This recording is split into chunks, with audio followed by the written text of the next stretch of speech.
Magandang umaga mga kababayan. Ako po ay magtatanim na naman ng dragon fruits. Ito yung pantanim ko po. Yung mayroon pa nga dito bunga eh. Pero kahit anong oras pwede siya tanggalin.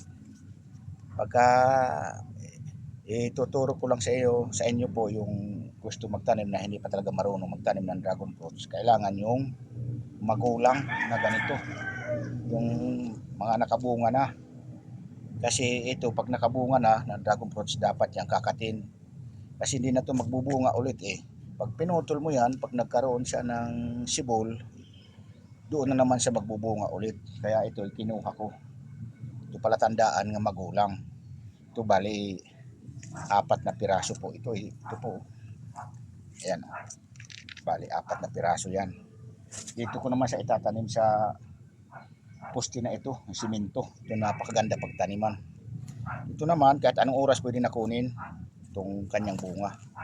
Pinakita ko lang na maganda sa pagtanim ang magulang ganito. Ganito lang naman, kasimple. Yan. Ganyan lang yan. Oh, napakadali lang magtanim ng dragon fruits. Yan. Ganyan. Siyempre may panali akong istro ito. Ganyan lang yan.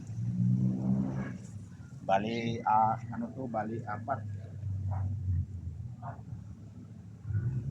Medyo nagtanim kayo, medyo ingat-ingat lang kasi marami ang tinik. Pero hindi naman mahaba yung tinik niya. So ganun pa man, eh, masakit din pag nakakatinik. Ganyan oh. Tatali lang nyo ng ganyan. Napakadali lang tanim ng dragon fruits. Pwede naman itanim yung mura, pero matagal yan magsibol. Yan o. Yan. Tatali lang natin yan. Ganyan.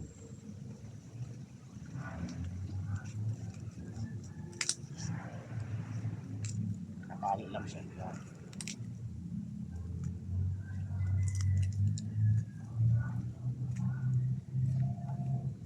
Ayos na yan.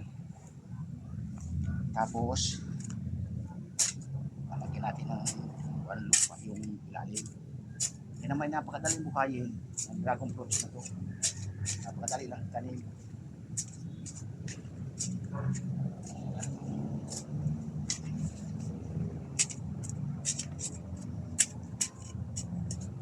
Ayos na. Ganyan lang. Tsaka yung aking poste, ito maganda tong poste na semento. Gustong gusto nila yan, yung ganyan na poste. Ayan po oh. Yan. Linagyan ko doon ng ano, bakal. Nakatali dito. Tapos linagyan ko ng gulong ng motor. Ayan po oh. Diba? Ang ganda. Kailangan magulang yung itatanim. Ayan oh. Yan na bunga na yan, kahit na anong oras pwede na pitasin yan. Yan ay may hinog na rin. Pahinog na rin siya. Yun oh. Ang totoo niyan, kanina pa ako nagtanim. Ito po oh. Di ko na lang binidyuhan yung una kong poste na tinaniman. Ayan oh. Nakaano na rin yan dyan. Yan. Napakaganda niyan. Na may gulong ng motor dito oh.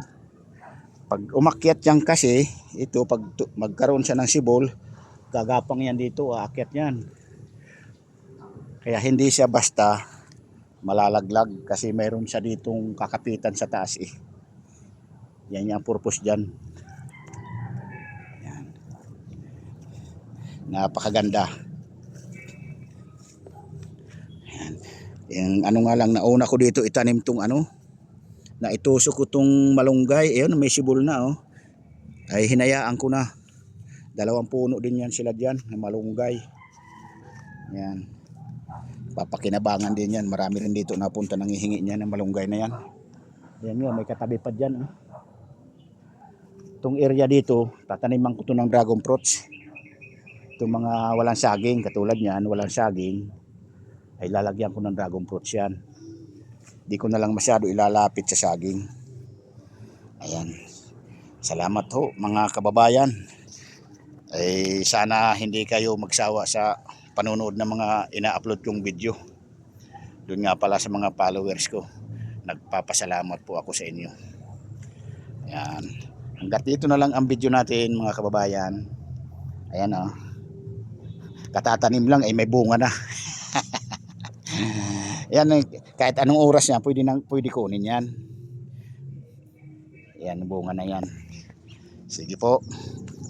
Maraming salamat po sa lahat. Bye bye. Hanggat dito na lang ang video natin.